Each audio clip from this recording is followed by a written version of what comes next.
In this tutorial, I'll demonstrate how to non-destructively adjust the brightness and contrast of this image, as well as the shadow and highlights. We are working with a very old image. There's no way that you're going to be able to improve everything that could be improved in this image based on what we're learning today. This is just getting started, just giving you some experience with black and white images, and again, the goal is to just demonstrate some improvement in the photo. So to get started, we need to duplicate our layer. So you can go to the layer menu, duplicate layer, and click OK. And this is how we are editing non-destructively. We're not working on the original image. We've made a copy of the image, and now we're working on top of it.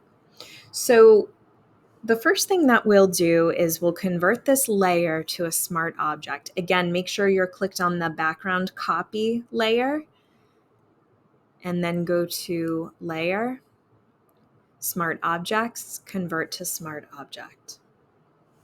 You'll know it's a smart object because you see the smart object icon appearing in the bottom right-hand corner of that thumbnail.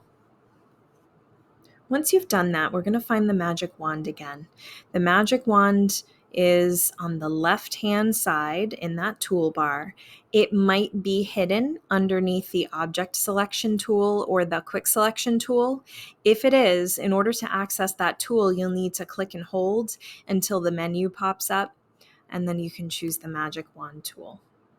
Once that tool is in your hand, click the Select Subject button. Give it a second to work. It's trying to identify who the people are in the image and what their outline is. So give it a second. It looks like it's frozen, but it's not. Okay. And now we can see there are marching ants, pretty much mostly accurate around the outside figures here. It gets a little messy over here because the computer is trying to figure out if this shadow, part of this shadow, is part of this person. It's not the end of the world that is picking up as part of the person. We're going to roll with it. We're just going to go with it. Now that we've selected our subjects, now we're going into the image adjustments. And I want you to go down to the shadows and highlights. We're going to adjust that first. Now, because we've selected the people in the image, when we adjust the shadows and the highlights, it's just going to make the adjustments for the people, all right? So this is the normal photo with the shadows and highlights set at 0. Play with these.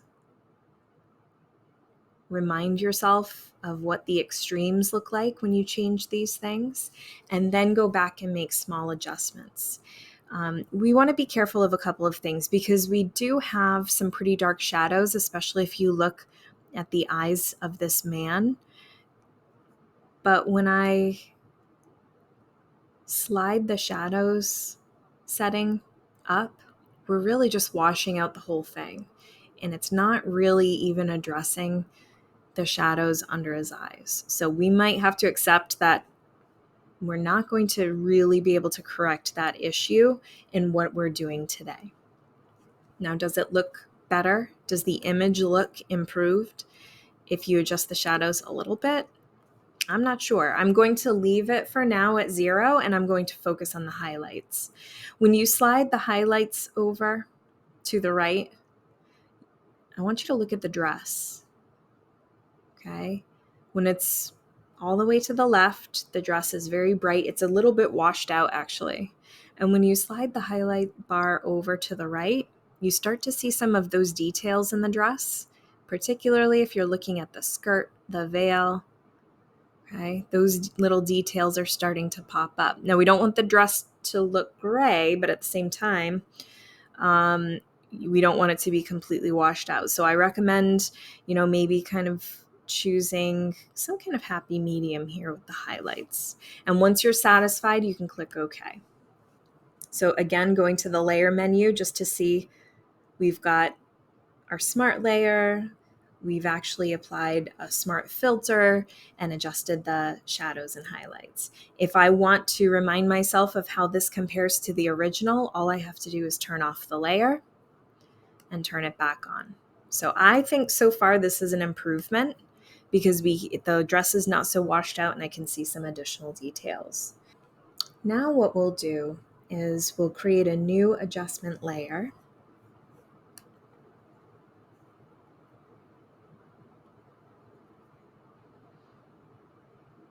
And now we will adjust the brightness and contrast. It's going to ask if you want to create this new layer. Click OK, and then you'll see your brightness and contrast menu pop up. Again, adjust the sliders. Remind yourself of what this looks like. Go to the extremes. Okay, and now we're going to make slight adjustments and see if, again, there's any improvement. So if we make it brighter, is that helping anything? I don't think making it darker helps anything at all because we're already dealing with some pretty serious shadows. So I'm going back to 0. I reset. Let me make it a little bit brighter. Can I still see those details in the dress? I don't know. I'm going to leave the brightness at 6. Once I make this adjustment, again, I'm going to go back to my layer menu, turn off the layers, compare it to the original. Okay. Let's check out the contrast. When I reduce the contrast, it kind of gets more of a whitewash look over it. I don't think that's going to help anything. We already have some whitewash situation going on. There's a damaged part of the photo. So let me increase the contrast. Is that helping anything? Kind of makes the shadows darker. I don't know if that's helpful. Let me go back to 0, reset. Let me increase the contrast slightly. And I'm kind of just looking at, the man's uniform. I think increasing the contrast a little bit is okay because we want his uniform to be visibly darker than the wedding dress. But again, I don't want it to impact his face too much. So try to increase a little bit and leave it and see how it is. Now I can hit the double arrow, hide that menu. Again, I'm going to the layer menu. Let's turn off the layer that I just did. That's the brightness contrast. Turn it off. Okay. So now you can see the difference. I do think it's an improvement that I'll keep. I notice the woman's face gets a little bit brighter when that layer is turned on. It's a little bit more bland when I have it turned off. And just to go back to the original image, I'll turn off both layers.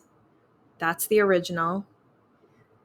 With the adjustment that I made with the shadow and highlights, it looks like that. And then when I adjusted the brightness and contrast, it looks like that.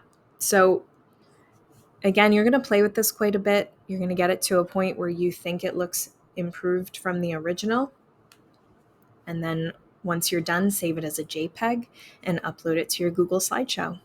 So I look forward to seeing what you come up with for this black and white image. Have fun.